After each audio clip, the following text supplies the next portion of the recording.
पढ़ चुके थे धातु और अधातु के बारे में। तोरा से पूछ के और उसके धातु क्या है, अधातु क्या है, तो दोनों में अंतर। आज हम पढ़ेंगे आयन किसे कहते हैं। विद्युत आवेश युक्त परमाणु या परमाणुओं के समूह को आयन कहते हैं। कहने का मतलब है जो भी पदार्थ हो, जो भी तत्व हो, उस पर या तो धन आवेश या तो ऋण आवेश रहेगा, तब उसको हम लोग कहेंगे आयन। आगे परिभाषा इसका लिखेंगे, परमाणु या परमाणु के उपस्थित जो आवेश होता है उसी को हम लोग कहते हैं आयन।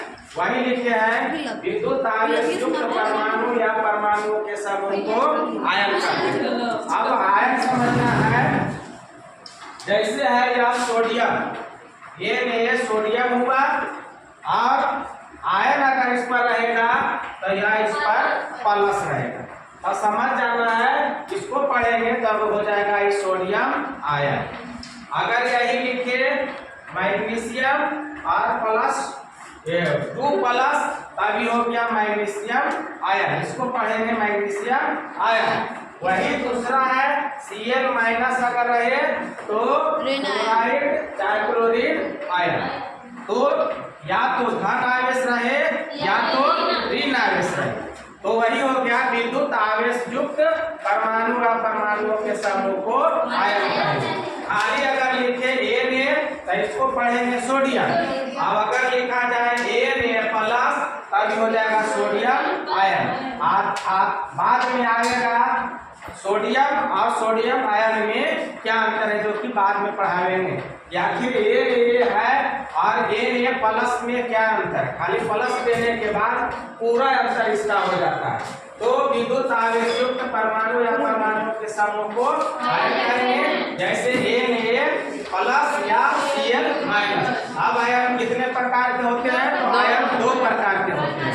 एक हुआ है धन आयन और दूसरा होता है ऋण आयन। एक धन आयन और दूसरा ऋण आयन। अब समझना कि धन आयन किसको कहेंगे, तो जिस आयन पर धन आवेश रहेगा, धन के मतलब प्लस, प्लस के मतलब आवेशित, और धन आवेशित अगर हो तब उसको हम लोग कहेंगे धन आयन। कुछ अंतर में धन जोड़ आयन, जिस आयन पर धन आवेश रहता है उसे धन आयन कहते हैं। जिस आयन पर प्लस होता है उसको हम लोग धन आयन कहेंगे।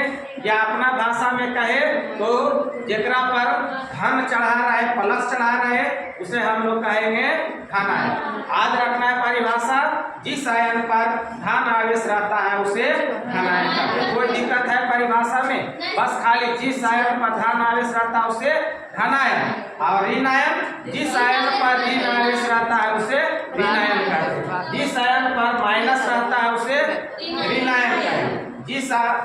जिस आयन पर ऋण रहता है उसे ऋण आयन कहते हैं। यानी जिस आयन पर ऋण आवेश होता है उसे हम लोग ऋण आयन कहेंगे। तो वही लिखते हैं आयन कितने प्रकार के, तो 2 प्रकार के। एक का नाम धन आयन और दूसरा का नाम ऋण आयन। अब है धन आयन किसको, तो जिस आयन पर धन आवेश रहता है उसे धन आयन कहते हैं।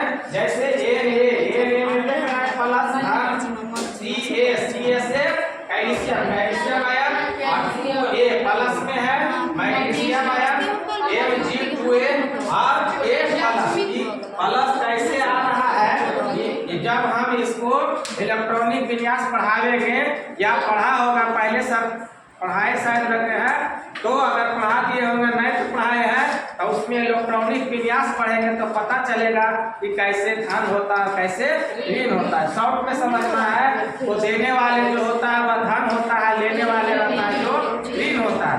लेकिन जब इसका इलेक्ट्रॉनिक विन्यास करेंगे, मान लेते हैं NaCl बनता है, NaCl बनता है, इसका इलेक्ट्रॉनिक विन्यास अभी शॉर्ट में समझ लो, डिटेल हो गए। A पावर प्लस 1 होता है, Cl के 7 होता है। एक इलेक्ट्रॉन इसको दे देता है तो ये 8 हो जाता है। इसका इलेक्ट्रॉनिक होता है 1 8 ऐसे, और इसका होगा 2 8 7। और एक को इससे अगर इससे ले लिया तो इसको हो गया 8 को, और इससे एक निकल गया तो ये बच गया में 8 को।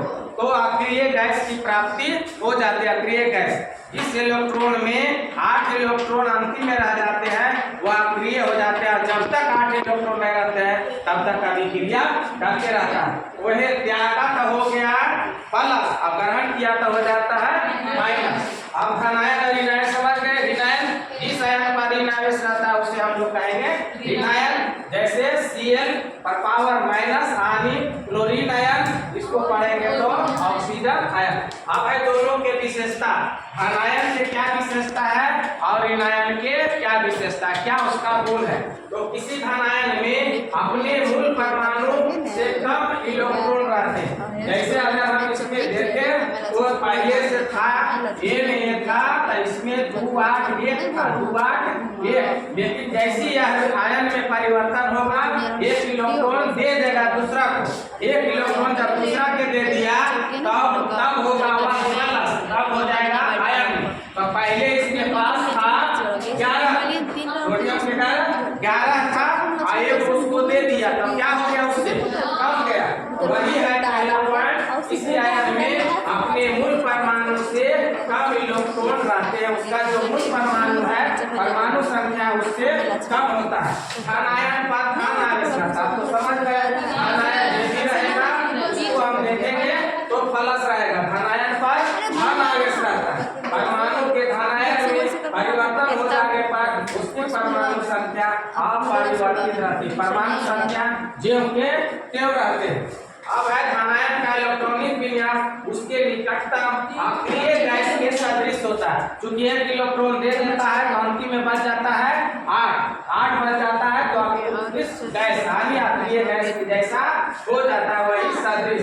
धनायन का आकार अपने मूल परमाणु के आकार से छोटा होता है, जिसका पहले से जितना आकार रहता है उससे कम जाता है। धातु परमाणु से धनायन बनते, जब भी बनेगा तो यह धनायन बनेगा।